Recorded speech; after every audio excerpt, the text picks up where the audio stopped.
Pepsi, Coca কোলা, 7 up ইত্যাদি কি হারাম? জুমার নামাজ 1 রাকাত পেলে কি করণীয় দয়া করে জানাবেন। গোসল করলে পুনরায় ওযু করতে হবে কিনা? ডিপিএস করা কি যাবে? সন্তান প্রসবের পর নেফাসের সময়সীমা কতদিন? এ সময় কি কি আমল করা যায় বিস্তারিত বলবেন। গীবত চর্চা বন্ধ করার জন্য কি করতে পারি? স্বামী শারীরিকভাবে অক্ষম হলে স্ত্রীর করণীয় কি? দাঁড়িয়ে পানি পান করার ইসলামের দৃষ্টিভঙ্গি কি?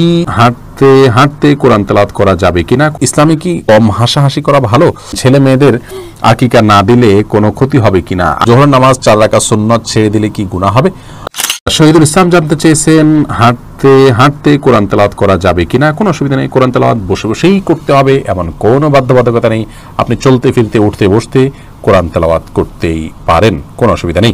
আশরাফুল ইসলাম জানতে চেয়েছেন ছেলে মেয়েদের আকিকা না দিলে কোনো ক্ষতি হবে কিনা? আকিকা বিভিন্ন বর্ণনা দ্বারা বোঝা যায় এটা তাদের আসলে লাইফ ইন্স্যুরেন্সের মতো, সেই জায়গা থেকে তাদের নিরাপত্তার জন্য এটা করা উচিত, কিন্তু না দিলে তারা ক্ষতিগ্রস্ত হবে এরকম কোনো কথা আবার হাদিসে বলা হয় নাই। নিরাপত্তার জন্য এটা সতর্কতামূলক ব্যবস্থার অংশ হিসাবে সাধ্য অনুযায়ী করা উচিত। জেরিন তাসিম জানতেছেন জোহর নামাজ 4 রাকাত সুন্নত ছেড়ে দিলে কি গুনাহ হবে? জোহরের নামাজে 4 রাকাত সুন্নত যদি মাঝে মধ্যে ছুটে যায় কোনো অসুবিধা নেই, কিন্তু নিয়মিত যদি এরকম ছাড়েন তাহলে সেটি অবশ্যই গুনাহের কারণ। গুনাহ বলতে এখানে কবিরা গুনাহ হবে না, বড় কোনো পাপ হবে না, কিন্তু এর ফলে আপনার ছোট গুনাহ হবে এবং ক্ষতি হবে। কারণ নবী সাল্লাল্লাহু আলাইহি ওয়াসাল্লাম এটাকে কখনো ছাড়েন নাই। নবী সাল্লাল্লাহু আলাইহি ওয়াসাল্লাম কখনো ছাড়েননি, সেই কাজটিকে আপনি ছেড়ে দিলে অবশ্যই গুনাহ মানে ক্ষতি, অবশ্যই আপনার ক্ষতি হবে। যদিও ক্ষতিটা মহাপাপের পর্যায়ের ক্ষতি হবে না, কিন্তু হবে। এবং এ ধরনের ক্ষতির কারণে আপনার নামাজের যে মূল স্পিরিট, নামাজের যে মূল বরকত, সেটি কিন্তু নষ্ট হয়ে যায়। মোহাম্মদ সিয়াম পাটোয়ারি, ইসলামে কি কম হাসাহাসি করা ভালো? হ্যাঁ ভাই, কম হাসাহাসি করা ভালো বলতে হাসির নিয়ন্ত্রণ থাকা উচিত। সারাক্ষণ হাসতে থাকা বা যে অতিরিক্ত হাসি অনেক সময় আখিরাতের পরে সব ভুলিয়ে দেয় মানুষকে। দুনিয়াতে তো আমরা আখিরাতের একটা বিশাল বড় টার্গেট নিয়ে আগাচ্ছি, আমাদের সামনে হয় জান্নাত না জাহান্নাম, এই বিষয়গুলো মাথায় রাখার ফলে একটা মানুষ অযথা অহেতুক বা সারাক্ষণ হাসতে পারে না। বাকি হাসি কান্না এগুলো মানুষের জীবনের অংশ, বিনোদন হাসি নবী সাল্লাল্লাহু আলাইহি ওয়াসাল্লাম করেছেন, করতেই পারেন, কিন্তু অতিরিক্ত হওয়া এবং আপনার আখিরাতকে ভুলে থাকা, জাহান্নামকে ভুলে থাকা, এটি কোনো ইমানদারের জন্য শোভনীয় নয়। সেই জায়গা থেকে আপনার এই কথা অবশ্যই সঠিক রয়েছে। দাঁড়িয়ে পানি পান করার ইসলামের দৃষ্টিভঙ্গি কি? জনাব সাইদ আহমদ জানতে চেয়েছেন। ভাই সাইদ, দাঁড়িয়ে পানি পান করা অনুচিত। মুসলিমের হাদিসে আসছে কেউ যদি দাঁড়িয়ে পানি পান করে তাহলে সে যেন হাত দিয়ে সেটাকে বমি করে ফেলে দেয়। অনুত্তম কাজ, অনুচিত কাজ, মাকরুহ, অপছন্দনীয় কাজ। আমাদের ইসলামটা সুন্দর হোক, আমরা জান্নাতে যে যাওয়াটা নিশ্চিত যদি করতে চাই, তাহলে সেই ক্ষেত্রে এই ধরনের অনুচিত কাজগুলো আমাদেরকে পরিহার করতে হবে। আমরা রান্না বাড়ার ক্ষেত্রে, দুনিয়ার ক্ষেত্রে পারফেক্টনেস আনার জন্য কত চেষ্টা করি, অতএব আমার ইমান আমলের ক্ষেত্রেও এ ধরনের অনুচিতগুলো থেকে বেঁচে থাকাও আমার ইমানকে, আমার আমলকে পারফেক্ট করার অংশ হিসাবে আমাদের খেয়াল রাখতে হবে। আল্লাহ তাআলা আমাদেরকে সেই তৌফিক দান করুন। মাকসুদাতুন শাকি, আপনি জানতে চেয়েছেন স্বামী শারীরিকভাবে অক্ষম হলে স্ত্রীর করণীয় কি? বোন, যদি স্বামী শারীরিকভাবে অক্ষম হন তাহলে সেক্ষেত্রে স্বামীকে ট্রিটমেন্ট করিয়ে যদি সুস্থ করে তোলা যায় আলহামদুলিল্লাহ ভালো। আর যদি সেরকম সুযোগ কম থাকে বা সেটা না হয়, তাহলে সেক্ষেত্রে স্ত্রীর অধিকার আছে স্বামীকে ত্যাগ করার জন্য আদালতের শরণাপন্ন হওয়া বা মিউচুয়ালি দুই পক্ষের লোকজন বসে তার কাছ থেকে তালাক নিয়ে নেওয়া, এই অধিকার স্ত্রীর রয়েছে। কাবিননামা 18 নম্বর কলাম যদি পূরণ হয়ে থাকে এবং সেখানে যদি সিগনেচার করে থাকেন স্বামী, তাহলে সেক্ষেত্রে স্বামী তার মৌলিক চাহিদা পূরণ করতে অক্ষম। এটার ভিত্তিতে, এটার যদি শর্ত উল্লেখ থাকে তাহলে এটার ভিত্তিতে তিনি তালাক গ্রহণ করতে পারবেন, তালাক দিতে পারবেন না, তালাক গ্রহণ করতে পারবেন। অর্থাৎ এক কথায় তিনি বিচ্ছেদের চিন্তা করতে পারেন, তবে তার আগে ট্রিটমেন্ট এবং তাকে সুস্থ করে তোলা, এই বিষয়গুলোর জন্য পদক্ষেপ নেওয়ার অধিকার তার রয়েছে। জাহিদুল ইসলাম ফরহাদ জানতে চেয়েছেন গীবত চর্চা বন্ধ করার জন্য কি করতে পারি, পরামর্শ দিলে ভালো হয়। ভাই জাহিদ, আল্লাহ তাআলা আপনার এই চেতনাকে ধরে রাখার তৌফিক দান করুন, এর কারণে আল্লাহ তাআলা উত্তম বিনিময় দান করুন। সাধুবাদ জানাচ্ছি যে আপনি গীবত পরিহার করার প্রয়োজনীয়তা অনুভব করছেন। দেখুন, গীবত পরিহার করার জন্য প্রথমত যেই পরিবেশে, যে বন্ধু বান্ধবদের সাথে গীবত হয়, যে মজলিসগুলোতে গীবত হয়, সেই মজলিসগুলোকে অ্যাভয়েড করতে পারলে ভালো। যেমন ধরুন, চায়ের দোকানের কোনো আড্ডায় দেখা গেল খুব বেশি গীবত হয়, তাহলে সে আড্ডায় যাবেন না। কোনো লোকের কাছে গেলে তিনি খুব বেশি গীবত বলেন বা গীবত বলা বলি হয়, সেখানে যাবেন না।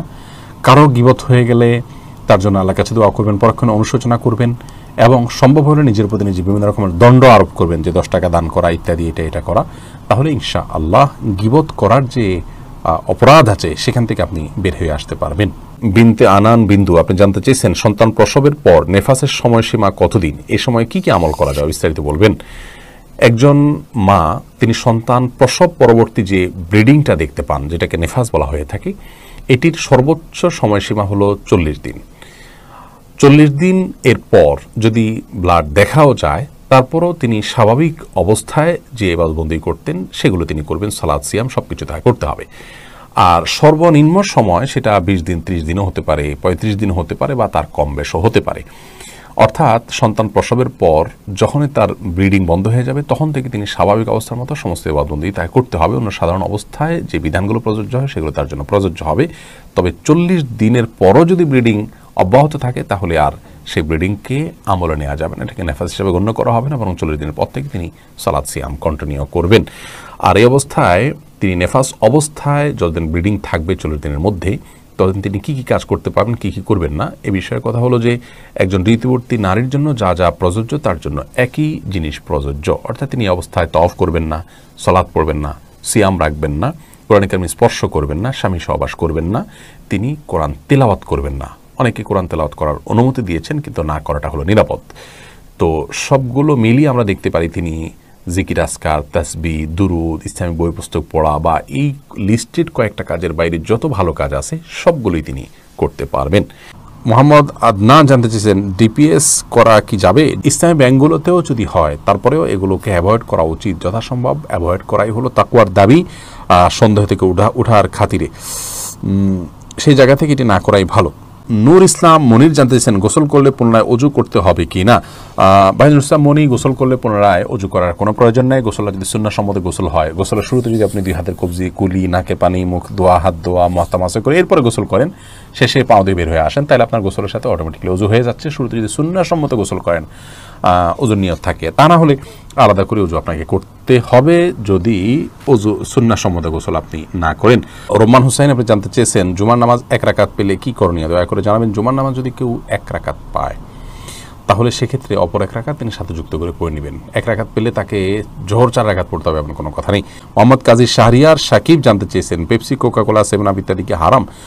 পেপসি, কোকাকোলা, 7 আপ ইত্যাদি পান করাকে সরাসরি হারাম বলা যাবে না, কারণ এগুলোতে হারামের কোনো উপাদান আছে বলে নিশ্চিত নই আমরা। তবে বলা হয়, লোকমুখে প্রচলিত আছে যে পেপসি, কোকাকোলা ইত্যাদিতে এমন একটি উপাদান দেওয়া হয় যেটা অনুল্লেখ্য থাকে। আর এগুলো যেহেতু মানে ইয়াহুদিবাদী এবং তাদের প্রাধান্য নির্ভর কোম্পানি, সেজন্য এখানে যদি অজানা কোনো উপাদান থাকে তাহলে সেক্ষেত্রে একজন ইমানদারের জন্য অবশ্যই সেটা বর্জন করা উচিত। সবচেয়ে বড় কথা হলো এটা স্বাস্থ্যের জন্য ক্ষতিকর, এ বিষয়ে কারোর কোনো দ্বিমত নাই। আর স্বাস্থ্যের জন্য ক্ষতিকর কোনো কিছু আমাদের জন্য গ্রহণ করা অনুচিত, সেই জায়গা থেকে এগুলো বর্জন করা উচিত এবং ভালো। কিন্তু এটাকে হারাম বলতে হলে হারাম কোনো উপাদান আছে সেটি প্রমাণ করতে হবে। সেটি যেহেতু প্রমাণিত নয়, অতএব এটাকে সরাসরি হারাম বলা যাবে না, কিন্তু পান করা ইমানদারের জন্য তাকওয়ার খেলাফ বা অনুচিত আমরা বলতে পারি বড়জোর।